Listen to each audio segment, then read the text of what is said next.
Well, this show certainly happened. I'm John Retton with my review of WWE NXT, and I figured out what NXT, at least weekly NXT, is a 2-hour format. It's either Indie Raw, where you're going to get maybe a couple decent moments on a good week, but a lot of shit that you don't care about, or even some real bad comedy, or you're going to get Indie SmackDown, where you're going to get the sports-based feel that you got from the original NXT, just spread out. And I get it, 2 hours, you got to have some filler.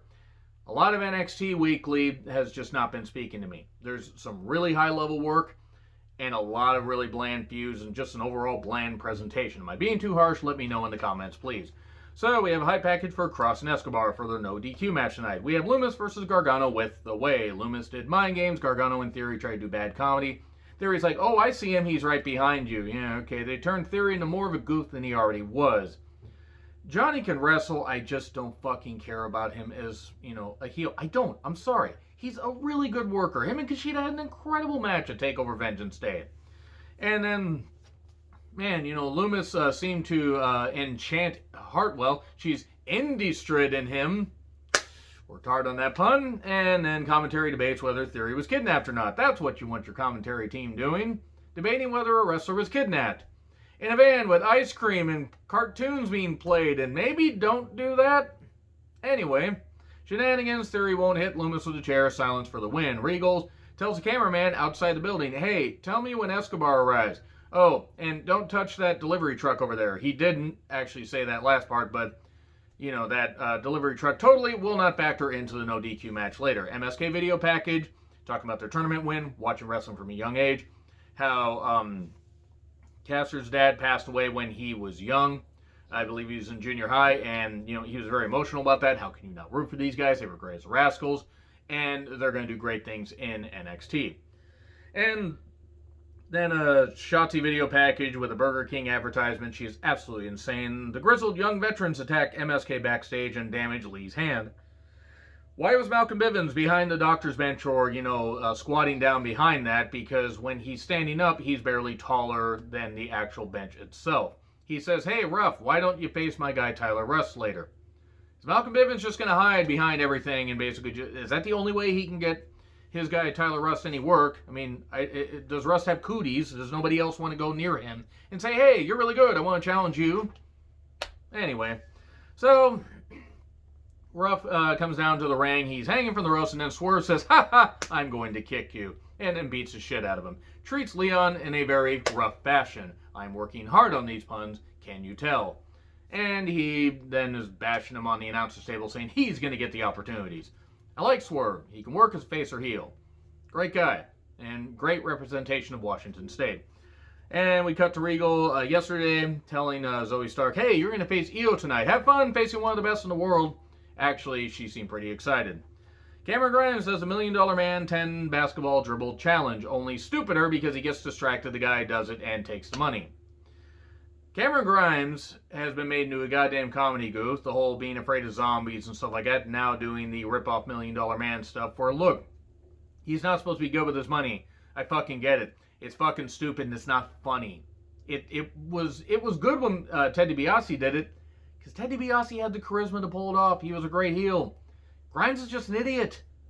I mean, not being smart with your money. Vince McMahon kind of knows about that, given how much he's paid out to some people that didn't pan out. Though he'd had Scott and the Peacock $1 billion deal and the USA Network and Fox TV deals. And anyway, enough of that. So, Zoe Stark versus Io Shirai. Beth mentions Io grinding down into Zoe. Oh my. And how she had to take on 11 women at SummerSlam to get her title shot. Remember when Beth had the job to Kelly Kelly and it was a terrible feud because Beth Phoenix should have wiped the floor with Kelly Kelly? All due respect to Kelly Kelly, who I heard is very nice. It was unfucking believable and Beth should have wiped the floor with her. I hated that. I just don't to this day, I don't fucking understand why that happened. The pace was good and Zoe can work.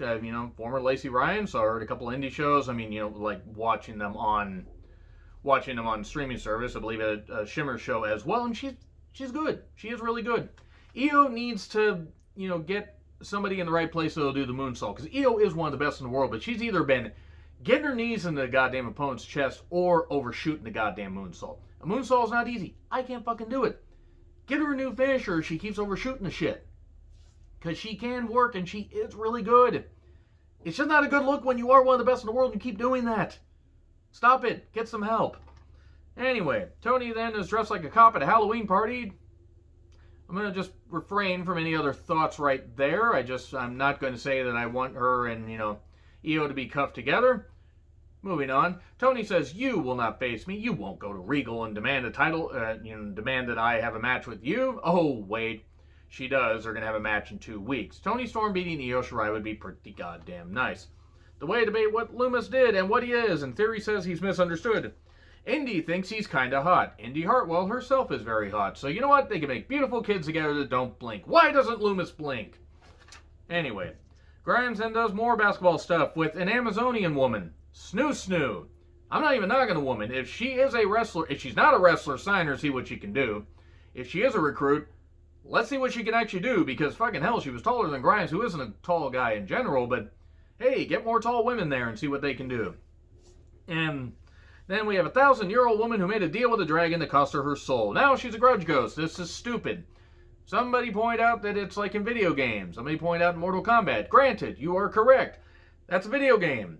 Wrestling is supposed to have entertainment. That's fucking stupid. And Xia Li, as good as she is, I don't know if she can overcome that because it's bad creative. Really bad creative.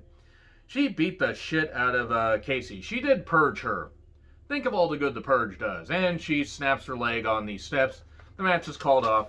And then while Caden is yelling at the grudge ghost because Caden never fucking learns to not abandon her friends, Xia kicks Casey. We get a hype package for Dakota and Raquel versus Shayna and Nia. We get more dribble challenge shit where Grimes just hits the guy after, not even one dribble and runs off. I hate the Drake and Dane theme. Absolutely fucking hate it. It's fucking stupid. And they lost to the grizzled hung veterans, as I'm going to call them, because why the fuck not? Ticket to Mayhem pins Drake. And then Dane gets Drake to the medical room, not a local medical facility, and Wolf says, hey, you used to be a monster. Please break up this team. Please fucking break up this team. You never should have formed them in the first place. Escobar versus Crossan, no DQ match. Am I supposed to care about a match with two high-level workers, but a feud I just don't fucking care about? No, I'm not supposed to. It was pretty garbage, and they did a spot where the moving truck door got slammed down on Cross, and then it was 3-on-1 stuff. There was a pickaxe brought in at one point.